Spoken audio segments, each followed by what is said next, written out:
Hi, I'm Ashley Traynum-Carson. I'm a communications specialist with the City of Asheville, and today is our inaugural radio broadcast for those of you listening. For the next year, the City of Asheville will have monthly spots here on RES where we'll talk about various projects and initiatives the City of Asheville is taking on. And today, we're going to start off with Brenda Mills, our Director of Equity and Inclusion, and we're going to discuss reparations in Asheville. I know there's been a lot of talk, and we are excited to sit down with my friend, my coworker, my family member, Brenda Mills. Brenda, how are you today? I'm doing great. Thank you. Thank you for having me. And I'm really excited that the city is partnering with WRES to have these radio spots because we want to be very communicative in this community as we go through this process and beyond. Yes, definitely. So I'm sure most of you who are listening today have heard about reparations in Asheville and what the city is doing. And so we just want to take a deep dive and talk about what the initiative looks like right now. So Brenda, can we start kind of high level? What are reparations? And then we'll go a little bit deeper of how it's going to look in Asheville. So I'll turn it over to you. Okay, awesome. So in 2020, I believe July 2020, the City of Asheville approved a resolution on reparations. Number one, apologizing for the hurt and the harm that was done to our African-American community here during urban renewal, gentrification, all the things that go with that. And then the resolution basically talks about repairing the harm.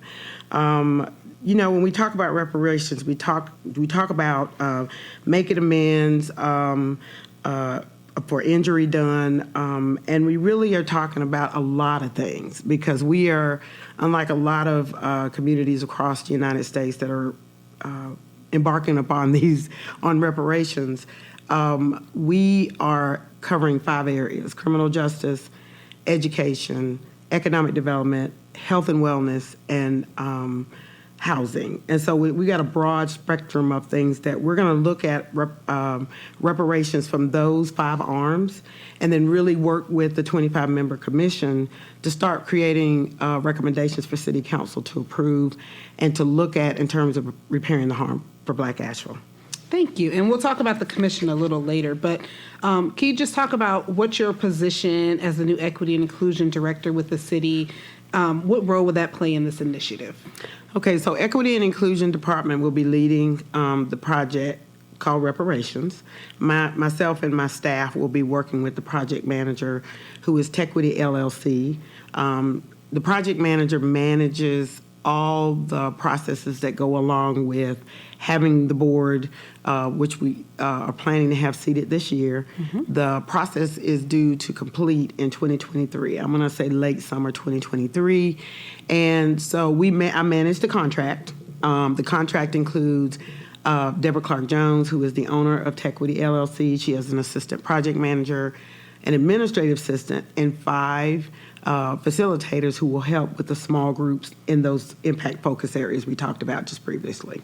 And I know this isn't on our list of questions, but can you just give us a little bit of why we needed to have a contractor? Because this is a big project, and there's been some talk in the community. Why have this project manager? Well, as many of you know, and we're not allowed to forget, we lost our Director of Equity and Inclusion in 2020.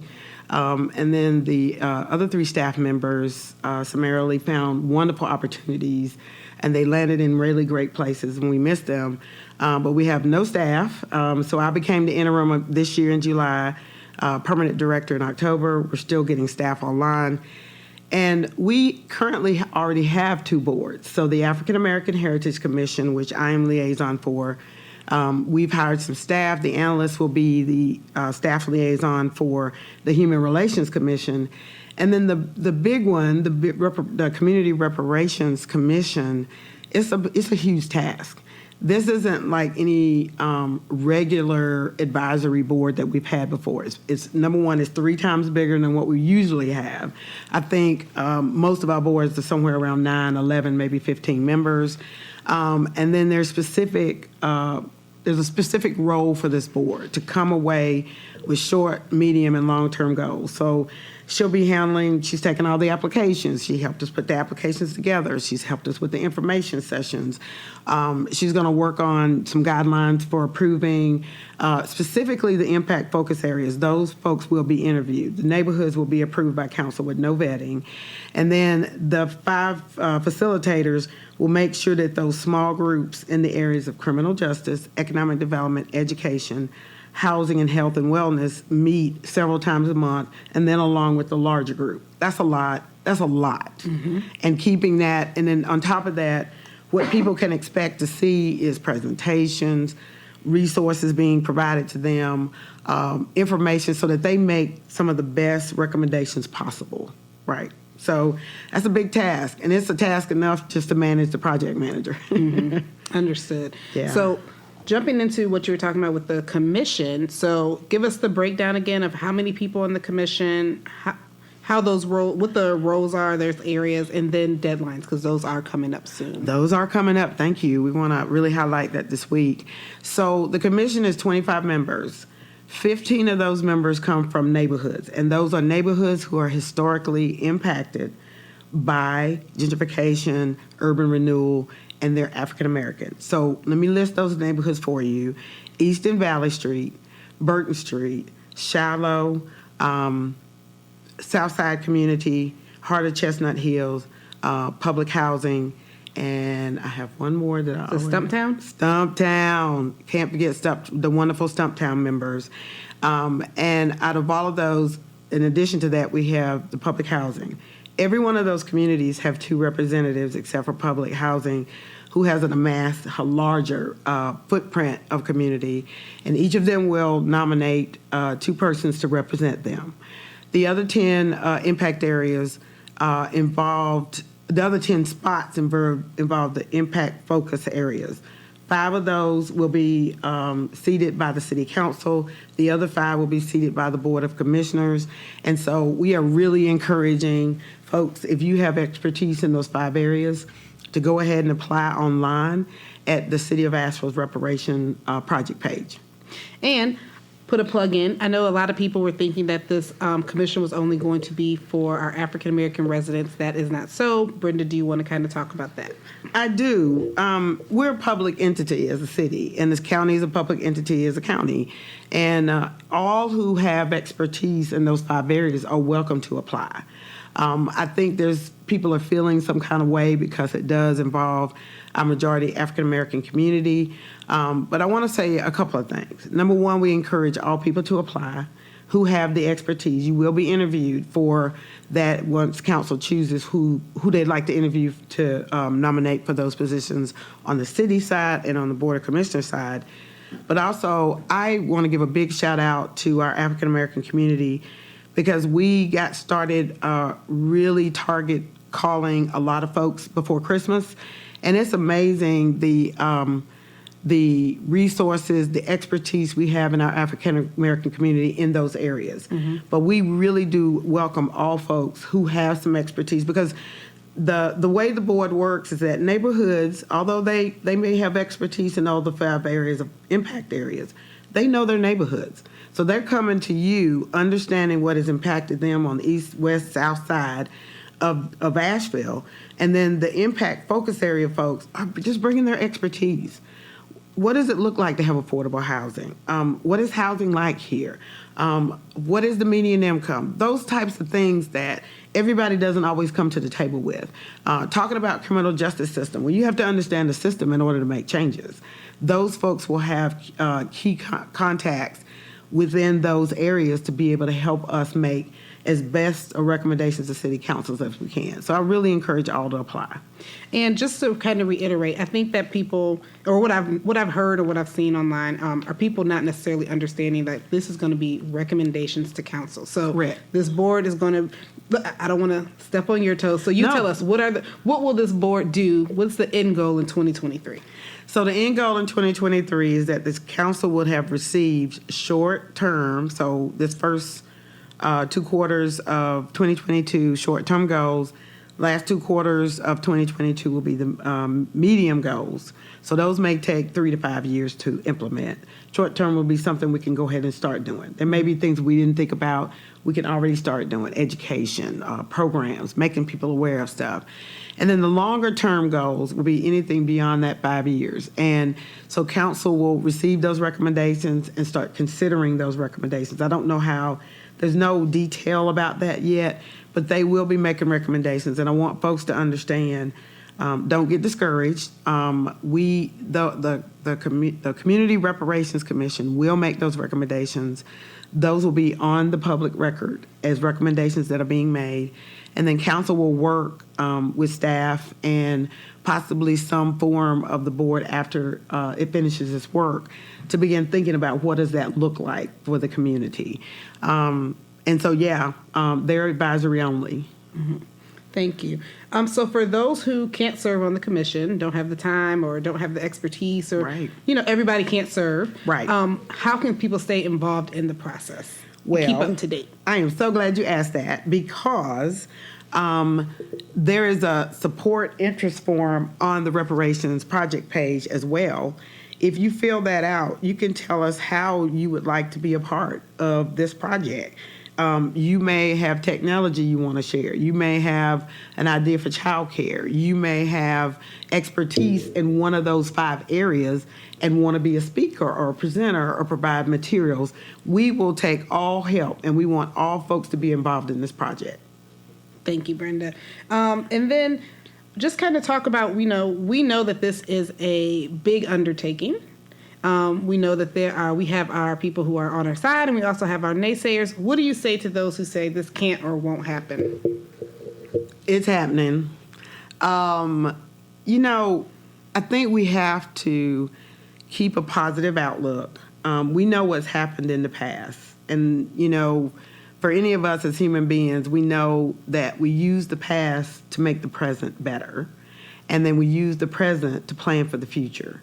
What I'm hoping is several things to happen out of this project. Number one, we get really good dynamic recommendations to City Council for them to consider. And remember now, as we're giving recommendations to City Council, you're talking to City Council from a neighborhood point of view, from an impact focus area point of view.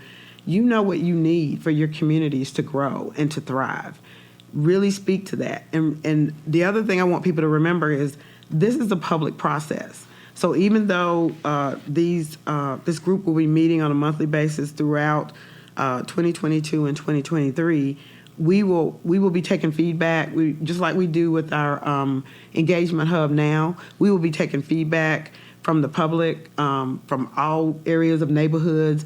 We're hoping that we know that our neighborhood contacts will go back in the neighborhoods and keep the neighborhood updated on what we're doing. We're looking at ways to keep you abreast of everything.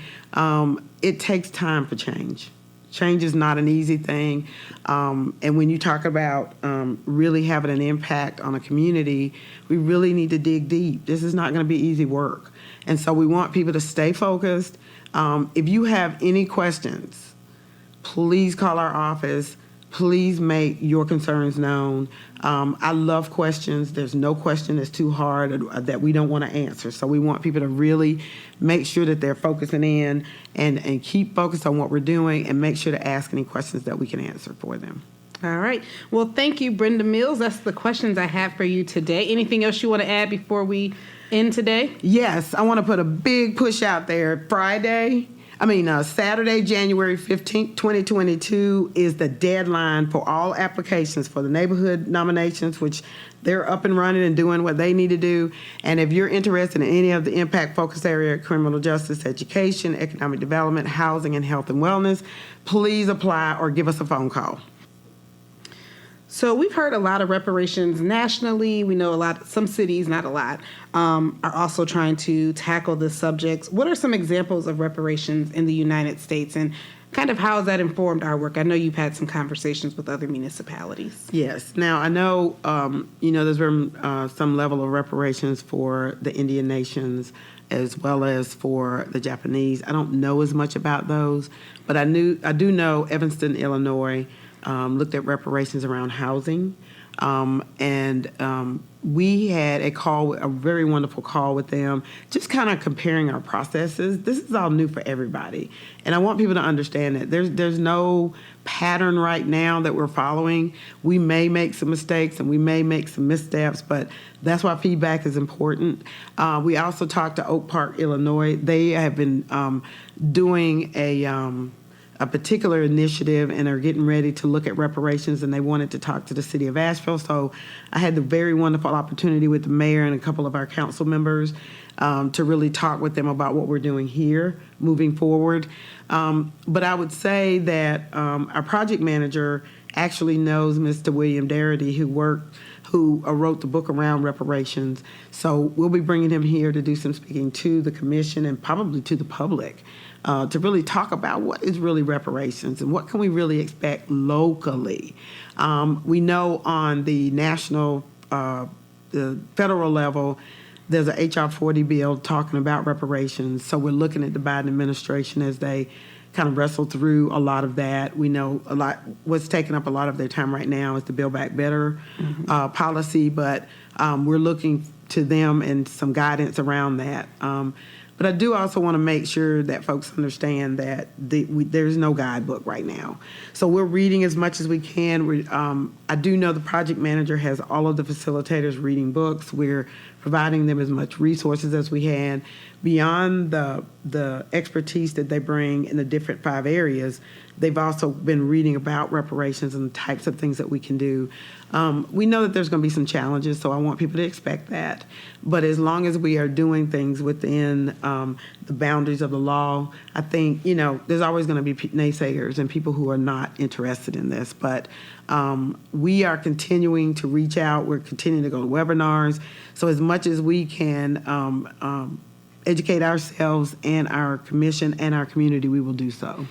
And I think that's an important point for people to know that, here in Asheville, we're setting the tone for the nation. And so this is not like you said, there's no guidebook for reparations, and we are trying our best in meeting with other municipalities and doing the best practices and just really doing the work. So and jumping in, talking about kind of some of the work that we've done, there was a speaker series in June 2021 about the past, present, and future of Black Asheville in connection to reparations.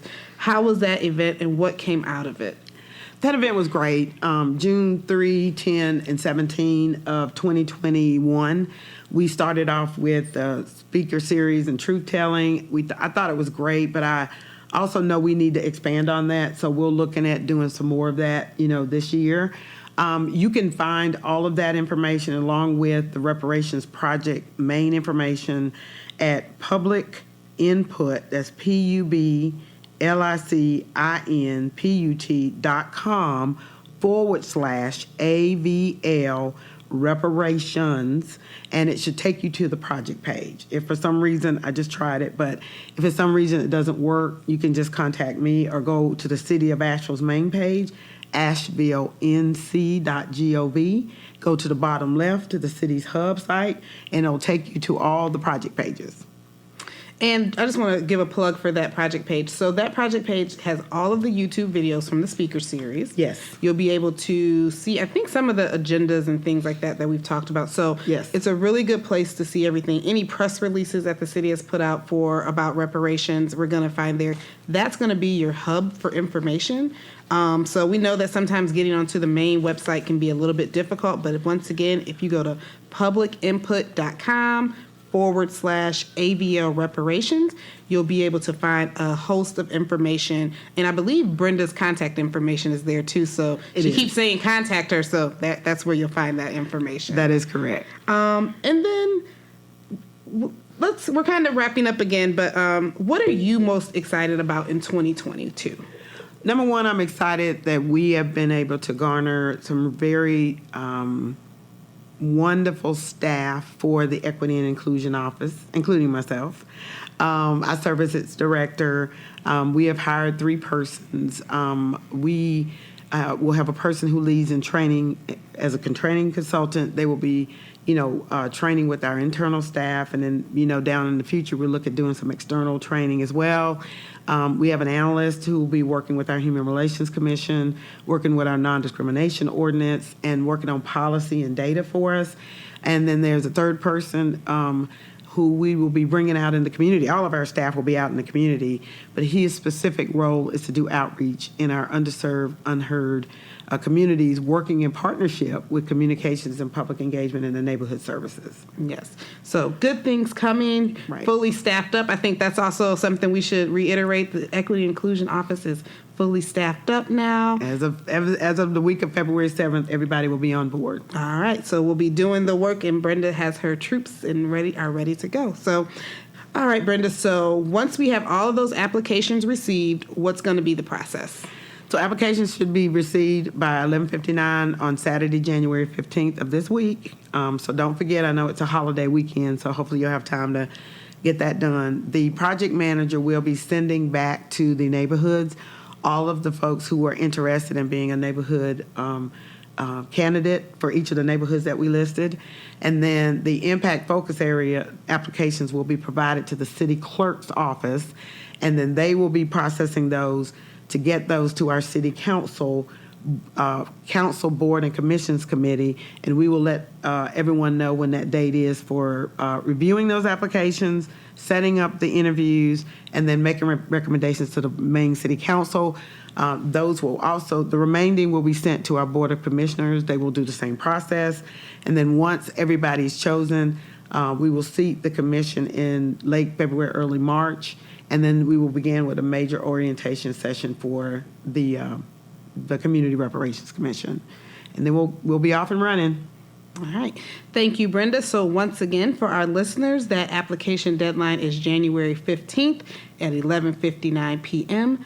That's all the time we have for today. Be on the lookout, or I guess to say, have your ears ready. So the City of Asheville will be back next month with one of our projects and initiatives to speak with you about. We look forward to talking to you then.